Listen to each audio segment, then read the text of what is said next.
Fala galera, aqui é o professor Diego, professor de História, e a gente vai ter uma aula sobre populismo no Brasil. Por que falar sobre populismo no Brasil? Porque além de ser um tema dos mais importantes da nossa vida cotidiana, que afeta toda a nossa existência, o que está acontecendo nos jornais, nas discussões políticas, é essencialmente cobrado no Enem. E acredito que você não vai querer ficar fora dessa. Para a gente falar de populismo no Brasil, é importante nós entendermos o tempo onde isso está inserido. E o tempo do populismo no Brasil é entre 1945 e 1964. 1945 por quê? Porque é a data onde existe o fechamento da Segunda Guerra Mundial, esse conflito que legou para a nossa humanidade tantos sofrimentos e tantas mudanças ao mesmo tempo. Para o Brasil, isso é especificamente importante devido ao fato das contradições que foram geradas a partir da participação brasileira ao lado dos Estados Unidos. Quais são essas contradições? Contradições muito básicas. Na Europa, o Brasil lutava ao lado da liberdade ou do liberalismo, enquanto na política interna a gente vivia sobre um regime autoritário. Essa contradição é extremamente importante porque ela vai permitir que as oposições que antes se encontravam escondidas ao regime do Vargas se escancarem e encontrem voz para poder falar para a sociedade. E um político experiente como Vargas não poderia deixar essa oposição crescer sem tentar conseguir um controle sobre eles. Qual é a forma de controle que Vargas busca para ainda resguardar o pouco de poder que ele conseguia nutrir naquele momento? Uma reforma constitucional. Uma medida política extremamente importante para a manutenção do poder pessoal de Vargas dentro daquele contexto de discussão da sua autoridade dentro do Brasil. Vargas vai coordenar a criação de partidos políticos. Ele vai retomar a possibilidade de, dentro do Brasil, as pessoas se articularem por legendas. Quais as 4 principais legendas que são criadas naquele momento? UDN, União Democrática Nacional, que basicamente representava os grupos de elite e uma elite que fazia oposição a Vargas. O PTB, o partido que representava ou trazia na sua legenda todos aqueles que se engajavam pela luta operária, e os sindicalistas, apoio direto de Vargas.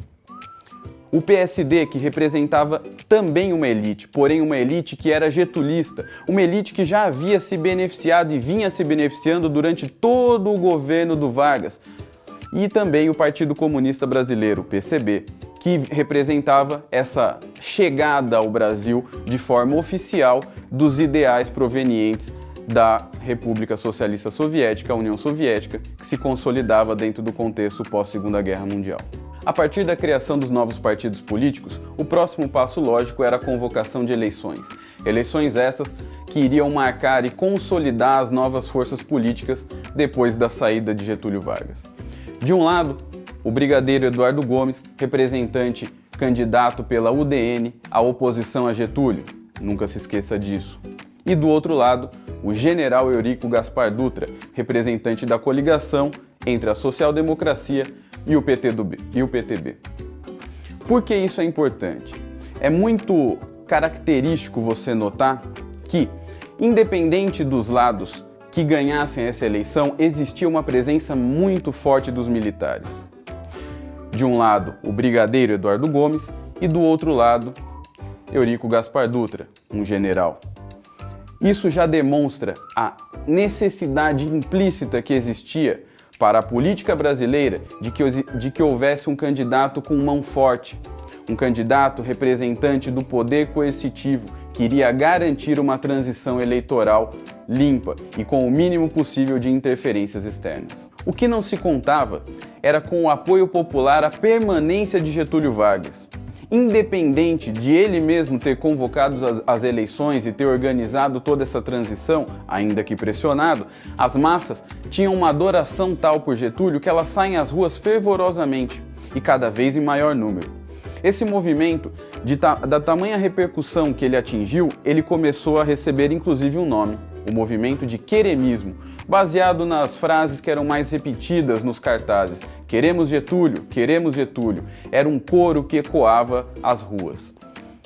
E justamente esse coro que faz com que se consolide no Brasil a política populista. Por que uma política populista? Porque qualquer um dos candidatos que fosse eleito não poderia desprezar a presença das massas dentro desse contexto político. Deveriam manter a herança getulista, sendo representante de uma figura paternalista que deveria cuidar e abraçar a causa daquela sociedade que cada vez mais se politizava e visava uma participação dentro dos rumos da nação. Por isso, o populismo ele é essencialmente uma prática direcionada às massas, uma prática direcionada a conquistar o apoio político das massas com o menos possível de concessões que eles pudessem fazer em âmbito político. Receosos com o crescimento do queremismo, os políticos se organizaram de modo a retirar Getúlio Vargas, os famosos golpes. Pelo golpe, Getúlio Vargas é retirado do poder em outubro para eliminar qualquer possibilidade de permanência daquela figura na próxima eleição. E em dezembro as novas eleições são convocadas para que existisse oficialmente a transição. Basta você lembrar aqui que todo esse cenário político ele é marcado por uma coisa muito importante. Se a gente começou falando de Segunda Guerra Mundial, a gente encerra falando de Guerra Fria. Porque é um erro imaginar que essa Segunda Guerra Mundial ela termina com a bomba de Hiroshima. Ela termina oficialmente os conflitos sangrentos com a bomba de Hiroshima e inicia uma guerra política com a criação da ONU e a partir do que se considerou a chamada Guerra Fria. Fria porque política. Nunca se esqueçam disso. Ela demandava, ela exigia que cada nação se posicionasse frente aos demais. Ela exigia um escancaramento da sua posição política. E o Brasil, que lutou como aliado aos Estados Unidos, se inclinava cada vez mais para a posição liberal. Se consolidava a posição liberal dentro do Brasil. Isso fazia com que essa diretriz fosse o norte adotado após as eleições que viriam a seguir. Essa tensão permanente entre liberalismo e comunismo iria marcar não só o primeiro governador eleito pós-Getúlio Vargas, como todo o período considerado populista, as obras e todas as demandas econômicas que surgiram a partir de então. Lembre sempre de uma coisa: quando a gente vai falar de populismo no Brasil, a gente está falando do contexto marcado pela Guerra Fria. Nunca se esqueça disso. Nunca dissocie a política brasileira dos fatos em nível internacional, porque você vai notar e você deve saber sempre que os Estados Unidos e a URSS vão estar por detrás de todo esse jogo político que se desenhou nesse contexto. Espero que vocês tenham gostado. Até a próxima.